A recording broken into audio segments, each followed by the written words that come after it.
शुक्रिया जनाब स्पीकर। यकीनन आज 180 वोट वज़ीर आज़म शहबाज शरीफ को एतमाद के मिले, इस पर खुशी है हाउस को, वोट देने वालों को भी, मगर उससे बड़ा दुख है, वो चेक करो कि वो उससे बड़ा दुख ये है कि जब 7 साल से पाकिस्तान के अंदर फैसला साजों ने, अदारों में बैठे लोगों ने जो फैसला साजी की, जो एक 7 साल से सर्कस चल रहा है, उसका थोड़ा अशरे अशीर अभी सरदार अख्तर मेंगल साहब उसका इजहार कर रहे थे। यकीनन ये एक दिन के मसाइल नहीं हैं, ये 75 साल से जो पाकिस्तान में होता आया, जो बुनियाद रखी गई, चलते चलते आज पाकिस्तान इस नहज तक आ गया है कि हर रोज ये बात सुनने को मिलती है, कान दुखते हैं, दिल दुखता है इस बात पे कि पाकिस्तान डूब रहा है। फिर वो कुर्बानियां जो हमसे बड़ों ने, यकीनन हमने तो कोई कुर्बानी दी नहीं, मगर हमसे बड़ों ने जो कुर्बानियां दी, दुख होता है कि उन कुर्बानियों का समर जो मिलना चाहिए था इस कौम को, वो नहीं मिल सका। उसकी बुनियादी एक वजह है कि जब तक आप उन किरदारों की निशानदेही नहीं करेंगे, उन किरदारों को कटहरे में लाएंगे नहीं, कभी आप फ्यूचर प्लानिंग, कौम को इस इंतशार से बचाने या इंतशार कम करने या आने वाली नस्लों को एतमाद देने के लिए आप जो चाहें कर लें, एतमाद नहीं आएगा उस वक्त तक जब तक उनको कटहरे में आप लाएंगे नहीं। अब होता यह है कि बदकिस्मती से जब हम ये कहते थे कि फलां के रोल से जमहूरियत को खतरा है, अब जमहूरियत को खतरा तो आए रोज होता है, अब खुदा न खास्ता इस रियासत को खतरा है। हम जहां तक ले आए हैं, मगर आज भी क्या हमने ये सोचा, देखा, जाना इस बात को कि आज से कुछ अरसा पहले जब चंद जर्नैलों ने मिलके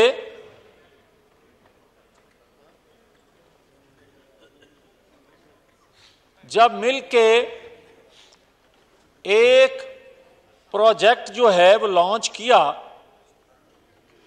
तो उसमें फिर हम ख्याल जजों ने उसको गोद लिया, नैब और मीडिया में हम ख्याल लोगों को साथ मिलाया, और 4 साल इस पाकिस्तान पर मसल्लत रखने के बाद जब वो प्रोजेक्ट जो है वो फेल हुआ, तो एक अदारे ने तो कहा कि हम न्यूट्रल हैं, हम सियासत में मुदाखलत नहीं करेंगे। हमें वो सुनकर ही खुशी हुई। वो आने वाला वक्त बताएगा कि कितने कोई न्यूट्रल हैं, कितने नहीं, मगर क्या बाकी जो अदारे थे या बाकी अदारों में बैठे लोग थे, क्या वो न्यूट्रल हुए? जब मैं ये बात करता था कि आज भी उसकी सहूलत कारी हो रही है, तो मेरी अपनी जमात से बहुत से लोग नाराज होते थे, सख्त नाराज होते थे, इस बात पे इजहार करते थे मीडिया पे भी। मगर क्या सासू मां की गुफ्तगू के बाद आज एहसास नहीं हो रहा कि सहूलतकारी मौजूद है? हमने तो ये सुना था कि धरती मां है, और धरती मां पे हकीकी माएं लोग कुर्बान करते थे, करने का जज्बा रखते हैं, मगर धरती मां को किसी सासू मां पर कुर्बान होते देखना ये हम पहली दफा देख रहे हैं। मगर आज अगर कोई हमें ये कह रहा है कि आइन का इतलाक होना चाहिए, भाई होना चाहिए, मगर ये मार्च अप्रैल 2023 में ही क्यों, ये 2017 में याद क्यों नहीं था? ये उस वक्त क्यों नहीं इतलाक हुआ आइन कानून का? और ये हाउस जिसको आज ये कहा जाता है कि जनाब तौहीन कर रहे हैं, जनाब स्पीकर आप कस्टोडियन हाउस है, मैंने आपसे बहुत कुछ सीखा है।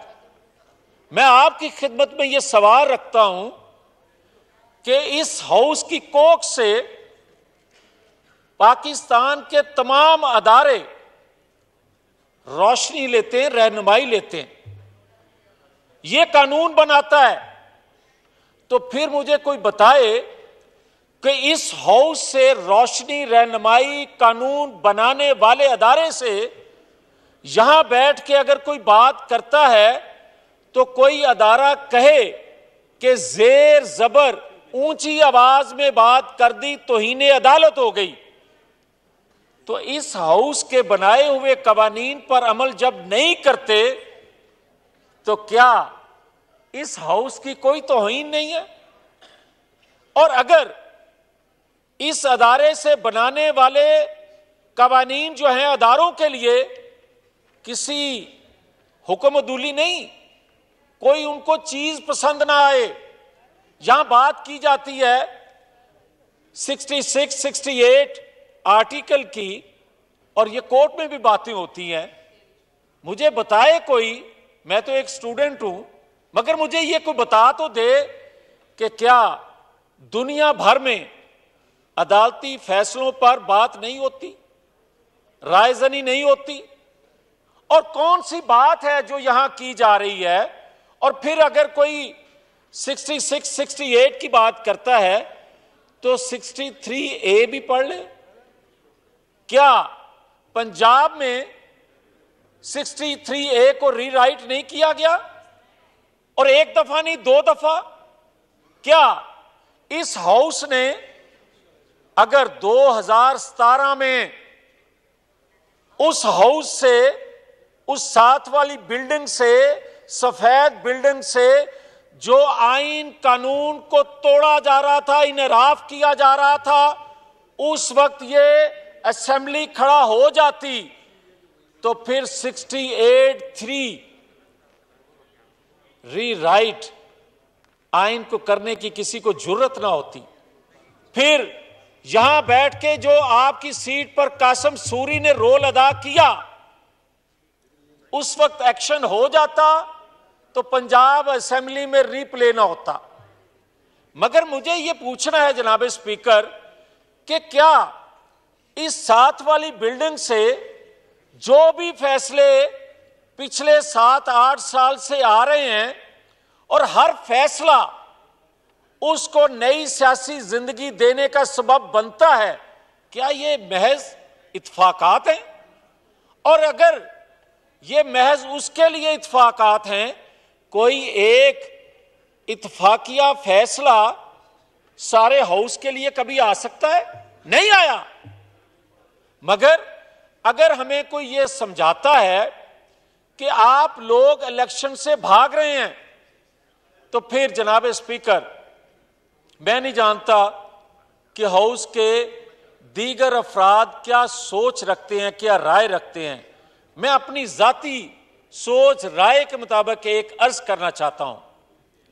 आप 3 दफा, ये बात मैं बार बार इसलिए करता हूं कि यहां बार बार झूठ बोला जाता है, आखिरकार लोग सोचने पर मजबूर हो जाते हैं कि पूछो ये गल ठीक है।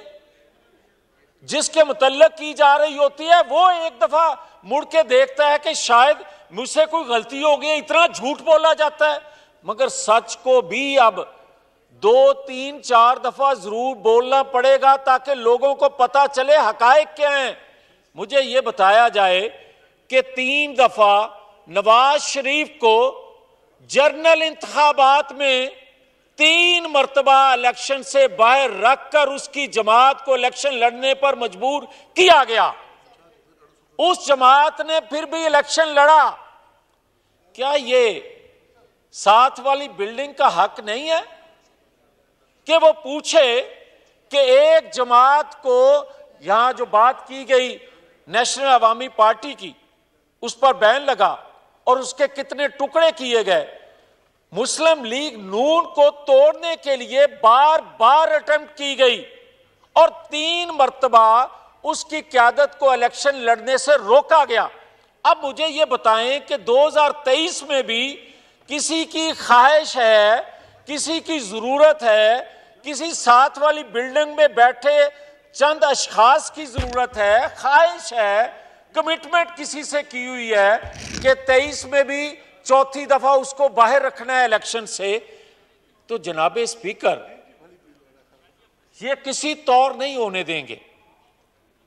इसको कोई धमकी समझे, इसको कोई जरूरत समझे, मगर ये हाउस एक बेगुनाह को, और मुझे गिला है, मुझे गिला ये है कि 1 साल होने को है।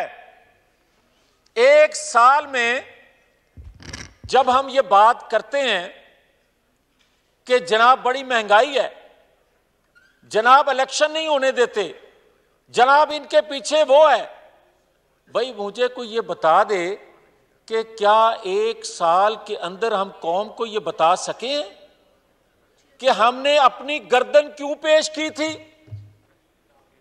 ये गैर मकबूल फैसला हमने क्यों किया था। हमारी कुर्बानी जो इस रियासत के लिए थी, और रियासत से बढ़ के हमें यह इल्म था और है, अंदेशा नहीं यकीन है कि जो नाइंसाफी इस पाकिस्तान से हो रही है, अगर ये गर्दन पेश ना की जाती तो पाकिस्तान के अंदर जो अगले 35 साल मनसूबाबंदी करने वाले थे वो पाकिस्तान की वो तबाही करते।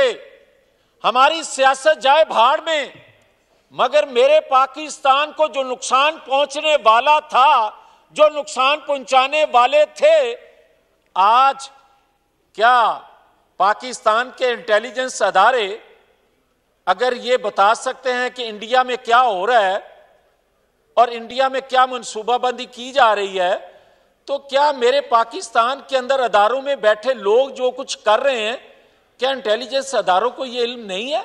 इल्म है। तो फिर कोई किस वक्त का इंतजार किया जा रहा है कि हम जो हैं वो पाकिस्तान के लिए कुर्बान होते जाएं, मगर हमारी कुर्बानी को भी शक की निगाह से देखा जाए और दूसरी तरफ उसी तरह की सहूलतकारी मौजूद हो। ये एक साकिब निसार नहीं है, ये जनरल फैज आज भी जिंदा है। मैं बार बार ये बात कह रहा हूं, इनसे बात भी आगे है।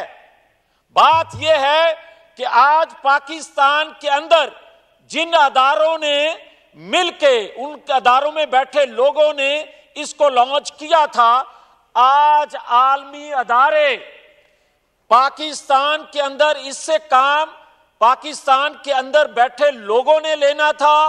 आज जो काम इससे लिया जा रहा है पाकिस्तान के अंदर इंतशार का, वो आलमी कुव्वतें मिलकर ले रही हैं। जो मैं बात करता हूं कि अदारों में बैठे लोगों को गैर आईनी रोल अदा नहीं करना चाहिए। जब भी वो गैर आईनी रोल अदा करेंगे हम सामने खड़े होंगे, मगर हम ये भी बर्दाश्त नहीं करते कि हमारे आईनी अदारों के खिलाफ आलमी फोर्सेस मनसूबाबंदी करके इसके जरिए उनको कमजोर करें। मगर क्या हमारे अदारों में बैठे लोगों को जो मैं बात कर रहा हूं वो उनके इल्म में नहीं है? और अगर ये बात उनके इल्म में है तो किस वजह से और क्यों रोका जा रहा है? लोग सवाल करते हैं कि जनाब हर आए रोज ये तौहीन अदालत करे और 20 दिन बाद, महीने बाद जाके या घर बैठे माफी मांग ले, ये महज इत्तेफाक है कि इसको माफी दे दी जाए? और दूसरे लोग आइन बनाने के लिए, कानून बनाने के लिए कानून साज हाल में मौजूद होकर कोई बात करें तो उन पर कहते हैं कि तौहीने अदालत लगेगी। ये नहीं हो सकता। और जनाब स्पीकर, आखिर में जो बात मैं कहना चाहता हूं, यहां बात की सरदार अख्तर मेंगल साहब ने कि एक सहाफी पर हमला हुआ। एक सहाफी पर हमला नहीं हुआ। जनाब स्पीकर, आप देखें, सहाफी एंकर, उनके प्रोग्राम जो नागवार गुजरते थे, उनके प्रोग्राम बंद किए जाते। वो हामिद मीर हो, वो अबसार आलम हो, वो तल्लत हुसैन हो, मगर जिनको गोलियों का निशाना बनाया गया, क्या वो अबसार आलम हो या हामिद मीर हो, किसी इस साथ वाली बिल्डिंग से 100 मोटिव हुआ? किसी ने 100 मोटिव लिया? नहीं लिया। तो फिर मुझे यह कहने की इजाजत होनी चाहिए कि क्या आज एक अदारे में बैठे लोग, क्या उसकी सहूलतकारी के लिए, या और क्या मेरे मुतल्लक, मेरी क़यादत के मुतल्लक उस अदारे में बैठ के लोगों की ज़हन साजी नहीं की गई? और क्या आज अगर कोई कहता है कि हम न्यूट्रल हैं, तो आखिर में मैं शुक्रिया अदा करता हूं कि आपने मुझे काफ़ी देर बर्दाश्त किया, मगर आखिरी जुमला कहना, मेरी गुजारिश है कि क्या उन अदारों ने जो ज़हन साजी लोगों की और जस्टिस शौकत सिद्दीकी साहब के बकौल कि अगर एक अदारे में बैठे लोग अगर कहते हैं कि हम न्यूट्रल हो गए हैं, तो क्या बाकी अदारों को जिन्होंने मिलकर इसको बुत बनाया था, ये बुत तराशा था, उस लेवल पर कौन लेकर आएगा? और क्यों नहीं आज तक ये रीराइट करते हैं ना आइन को, क्या इनको किसी ने मना किया है कि आपके इल्म में तमाम चीजें होने के बावजूद कि नवाज शरीफ बेगुनाह है, उसके केसों से उसको बरी करके उससे माजरत क्यों नहीं करते? ये है असल इशू पाकिस्तान का। ये कर दो, सुबह इलेक्शन करवा दो, ये करो, और ये कोई मुज़ाकरात की जरूरत नहीं। और मैं अपनी जमात से बतौर एहतजाज ये बात करूंगा कि इमरान खान से किसी तौर पर भी मुज़ाकरात नहीं होने चाहिए। वो वजह यह है, जब तक इस हाउस में वो माफी ना मांगे, जो गालियां देता था इस हाउस को, इस पार्लिमान को, इस आइन को नहीं मानता था, इन अदारों को नहीं मानता था, दहशतगर्द हम उसको कहते थे, फितना हम उसको कहते थे। आज क्या वो पाक साफ हो गया है? ये सारी चीजों की उसको पहले माफी मांगना होगी, उसके बाद बैठ के बात की जा सकती है। बहुत शुक्रिया। थैंक यू जनाब।